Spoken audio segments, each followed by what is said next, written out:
Half Magic by Edward Eager. 2. What Happened to Their Mother. At Aunt Grace and Uncle Edwin's, the air was hot and stuffy, and the furniture was hot and stuffy, and Aunt Grace and Uncle Edwin were stuffy. Poor things, they're so kind, really, the children's mother thought to herself, but she had to remind herself of this very hard when Aunt Grace got out the snapshot albums. "Now I know you'll be interested in these pictures of our trip to Yellowstone Park, Allison." Aunt Grace settled herself among the cushions of the Davenport, as though she expected to stay there a long time. "I think you showed them to me last time, Aunt Grace."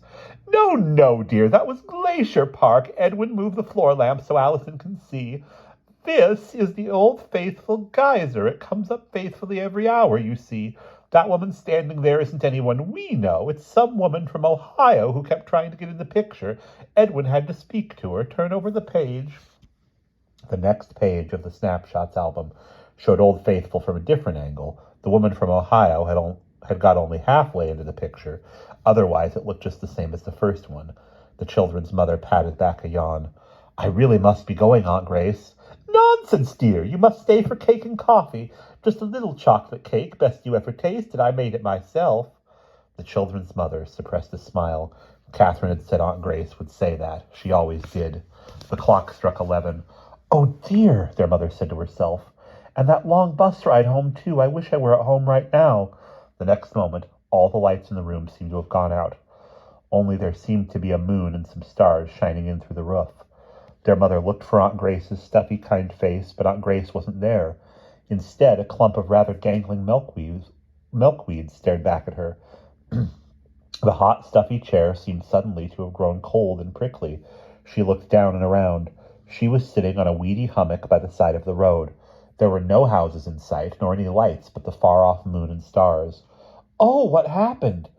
Had she suddenly gone mad? Or could she have said goodbye to Aunt Grace and Uncle Edwin, started to walk home instead of taking the bus, and then fainted?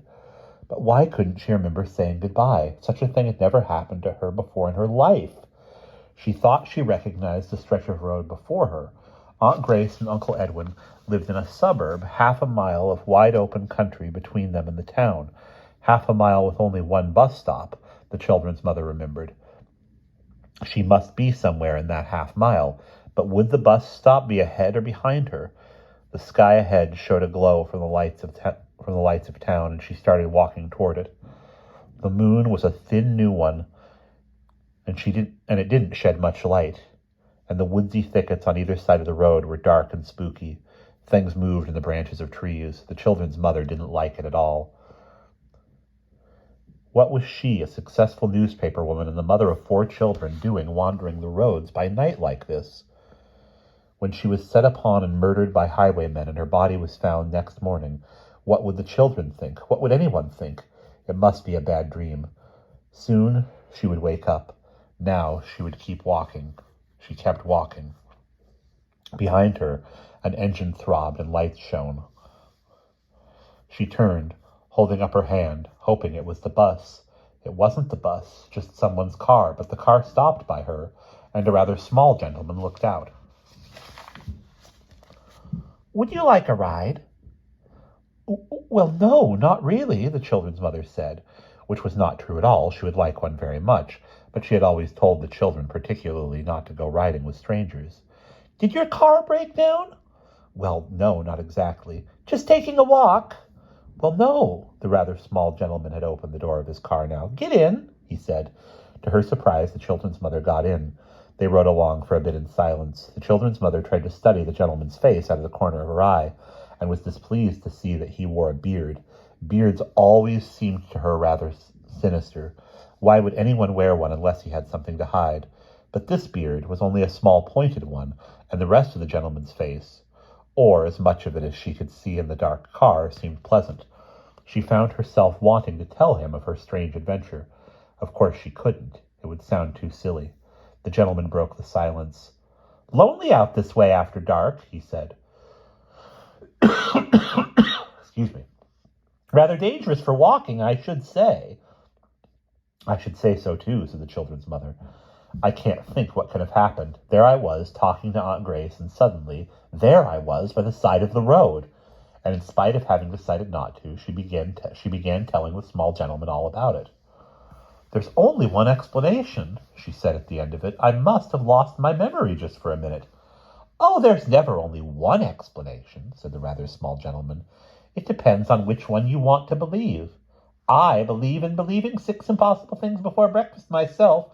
Not that I usually get the chance. The trouble with life is that not enough impossible things happen for us to believe in. Don't you agree?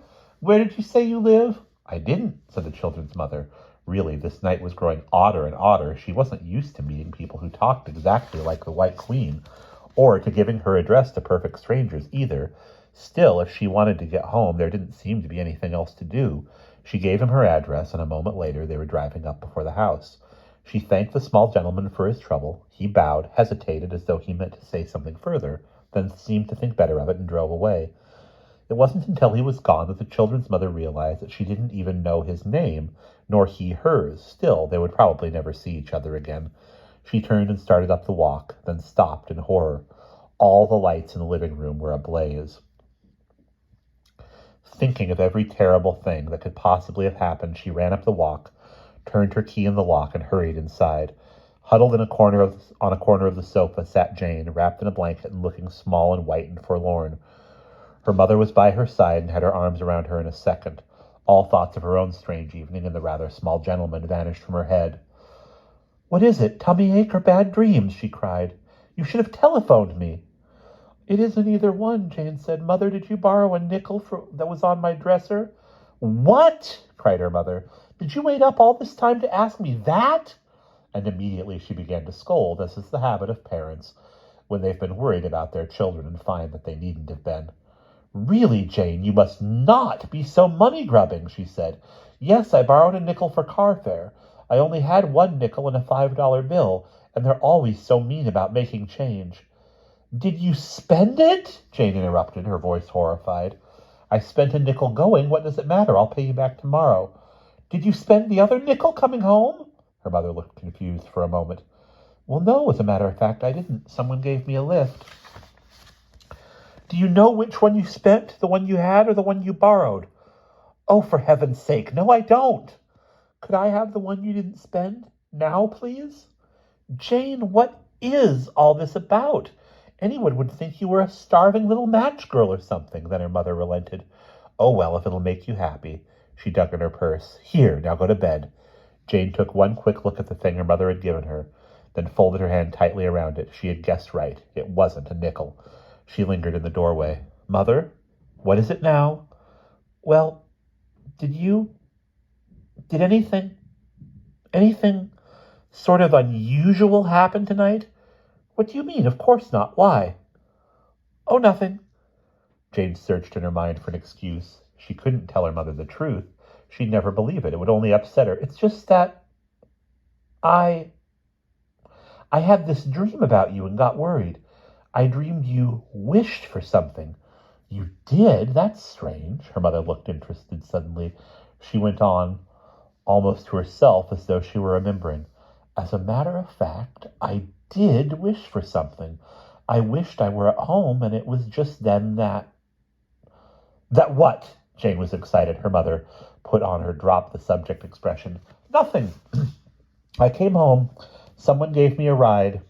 A friend of Uncle Edwin's." She didn't look at Jane. It was awful to be lying like this to her own child, but she couldn't tell Jane the truth. She'd never believe it. It would only upset her. "I see," but Jane didn't leave. She stood tracing a pattern in the hall carpet with one foot. She went on carefully, not looking at her mother.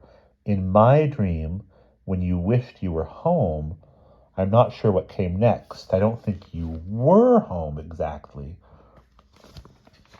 "Ha! I certainly wasn't." "But you were somewhere?" "Somewhere in a weed patch halfway out Bancroft Street, most likely." Now Jane looked up and straight at her. "We're just talking about my dream, aren't we? It didn't really happen." "Of course not." It was her mother who was looking away now. But now Jane knew. Clutching the thing in her hand tighter, she ran up the stairs and into her room. Her mother stood thinking, how strange that Jane should have guessed. No stranger, though, than everything else about this strange evening. Probably none of it had really happened at all. Probably she was ill and imagining things, coming down with flu or something. She had better get some rest. She turned out the living room lights and went upstairs. Jane stood in her own room, looking at the thing in her hand. It was the size of a nickel, and the shape of a nickel, and the color of a nickel, but it wasn't a nickel. It was worn thin, probably by centuries of time, Jane told herself, and instead of a buffalo or a liberty head, it bore strange signs. Jane held it closer to the light to study the signs. There was a rap at the door. "Lights out!" called her mother's voice. Jane put out the light, but she knew that she held in her hand the talisman that was going to turn this summer into a time of wild adventure and delight for all of them. She must hide it in a safe place till morning. Feeling her way across the room in the dark, she opened the closet door. There was a shoe bag on the inside of the door, one of those flowered cotton affairs with many compartments for shoes, though Jane seldom remembered to put hers away in it. She dropped the magic thing into one of the compartments in the shoe bag. No one would disturb it there. Then she got into bed. Her last thought was that she must wake up early in the morning, by dawn at least, and call the others. They must hold a conference and decide just how they were going to use this wonderful gift that had descended upon them out of the blue. It was going to be an enchanted summer. And Jane fell asleep. And that's the end of chapter 2.